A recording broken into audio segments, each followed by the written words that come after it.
Good morning once again. I hope you're having a wonderful Sabbath day. And today we're going to continue with the story about the people of Israel when they went to the desert led by Moses.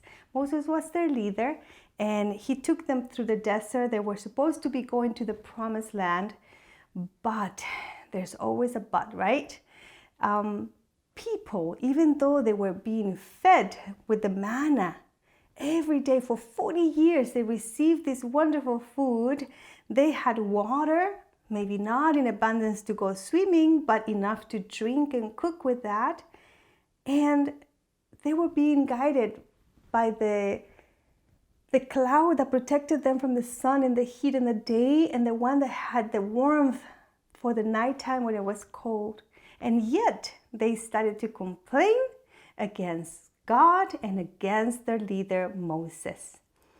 And I think that when we complain is because perhaps our faith in God is going down. We want other things, we want better things, and we are not happy with what we are receiving day after day.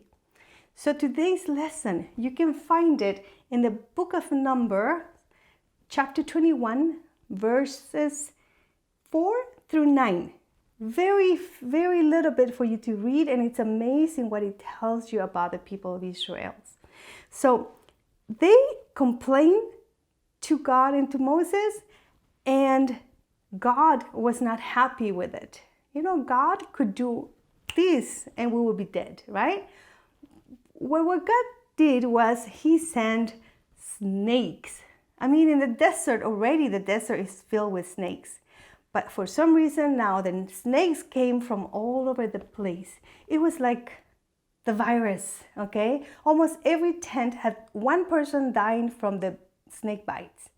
So when they saw what had happened, how they had been murmuring, complaining about Moses and God, they saw that they had been doing wrong.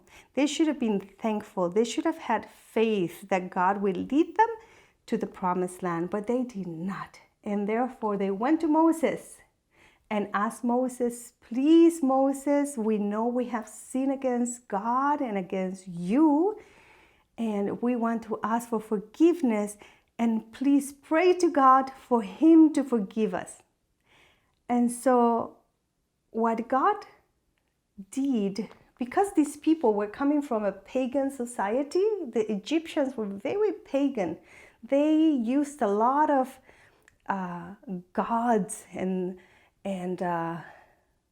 all kinds of figurines and stuff that they used for worshiping. I think God decided that maybe that was a good way to slowly get them away from the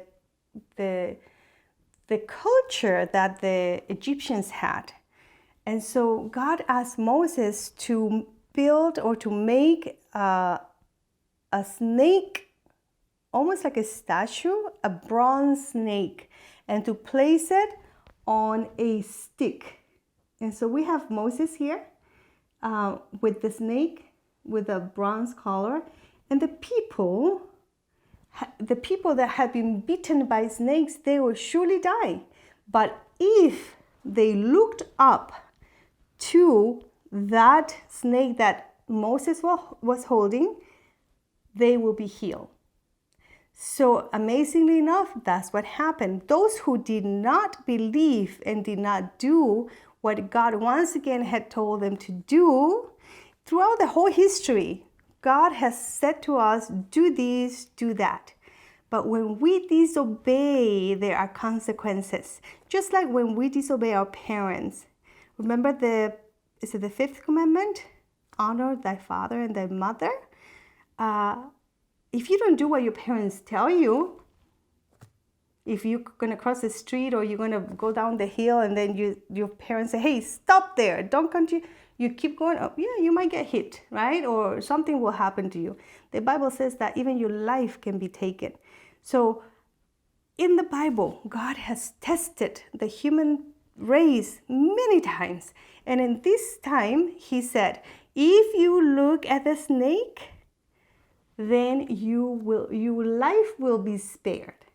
And so those who obeyed were healed. Those who did not died from the snake bites.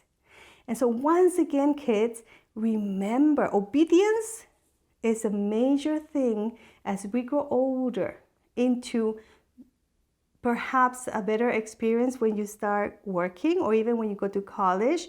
Teachers say something, you have to listen, obey, and you'll probably do well. So the memory verse is in Mark chapter 11, verse 22. Mark 1:1-2. Very easy. And the memory verse says, have faith in God. Just 4 words. Have faith in God. And now I would like to sing this song, hopefully with you. I hope you sing with me when I sing. And this song is very simple, and I think you probably know this song. Rejoice in the Lord always. Rejoice in the Lord always, and again I say rejoice. Rejoice in the Lord always, and again I say rejoice. Rejoice, rejoice, and again I say rejoice. Rejoice, rejoice, and again I say rejoice. Have a wonderful and happy Sabbath. Bye.